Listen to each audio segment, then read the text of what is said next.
The front page of Tuesday's New York Times contained an alarming headline: Pentagon suggests countering devastating cyberattacks with nuclear arms. The article, by David Sanger and William Broad, reported on a leaked draft of the Trump administration's Nuclear Posture Review, which determines what the role of nuclear weapons should be. This draft departs from previous posture reviews by broadening the range of attacks that could trigger a massive U.S. retaliation, including with nuclear weapons. Sanger and Broad acknowledge that the draft, which was first published by the Huffington Post, does not explicitly say that a crippling cyberattack against the United States would be among the extreme circumstances that would motivate the administration to initiate nuclear war. But, citing former and current officials, Sanger and Broad report that the proposed nuclear doctrine posits this contingency if, in the words of the leaked document, an adversary conducted non-nuclear strategic attacks on U.S., allied, or partner civilian population or infrastructure.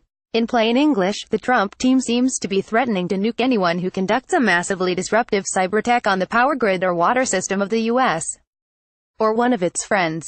For 3 reasons, the Trump administration would be wise to reconsider and more carefully calibrate the circumstances under which it would initiate nuclear war. The first reason has to do with the fact that nuclear war would be much more devastating to the United States than would any conceivable cyberattack. Russia and China appear to be the most likely adversaries that, in the near term, might be able to use cyber weapons to disable significant segments of the U.S. electricity system. Indeed, Russian attackers already did so to Ukraine, in a December 2015 operation that shut down power for approximately 230,000 Ukrainians for up to 6 hours.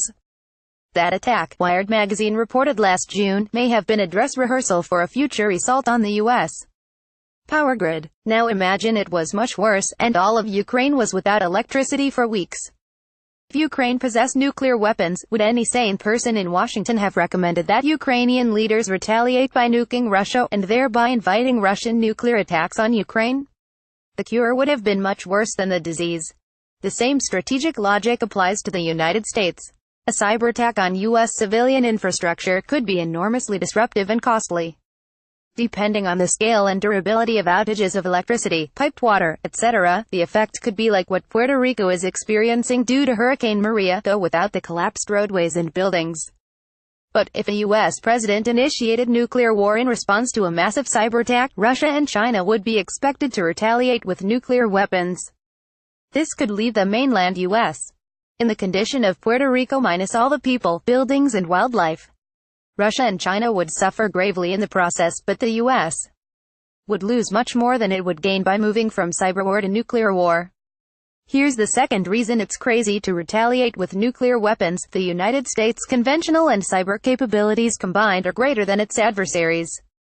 Thus, the United States for decades has wanted to keep conflicts from going nuclear, where it would be harder if not impossible to win. The U.S. continues to develop and deploy its own cyber capabilities to disrupt adversaries' civilian and dual-use infrastructure, energy, water, finance, etc. This helps deter adversaries from initiating cyber warfare on a large scale, and, if deterrence fails, to enable countervailing cyberattacks and perhaps conventional warfare. However, if the U.S. justifies the first use of nuclear weapons in response to possible cyberattacks, it will invite others to lower the threshold for using nuclear weapons. This is exactly the opposite of long-standing U.S. interests. A state with superior conventional and cyber capabilities should raise the nuclear threshold, not lower it. The third reason has to do with international law and morality. I know, such considerations may seem quaint in today's Washington. Yet, the authors of the draft Nuclear Posture Review themselves highlight the importance of reducing the number of lives lost to war, and the advances civilization has made in doing so from 1600 to 1900, and since 1945. They attribute the post-1945 trend to the development of nuclear weapons. A parallel development has been in international humanitarian law, or the law of armed conflict, which U.S. military officers take very seriously. These laws require that military operations be strictly necessary, that their harm be proportionate to the objective, and that they not cause unnecessary suffering. While an enemy's massive cyberattack on U.S. civilian infrastructure would likely violate such law, it is difficult to imagine how the initiation of nuclear war in response would be necessary, proportionate, or would not cause unnecessary suffering, from radiation poisoning and subsequent birth defects, among other things. If the posture review's authors think otherwise, the stakes are high enough that they should make this case in detail. Otherwise, they are needlessly opening the United States to yet more international condemnation that benefits only our adversaries and harms our allies and friends. The core threats of nuclear war and massive aggression that the United States has retained nuclear weapons to deter since 1945 have not gone away. Like its predecessors, the Trump administration naturally seeks to counter evolving threats, primarily from Russia, China and North Korea.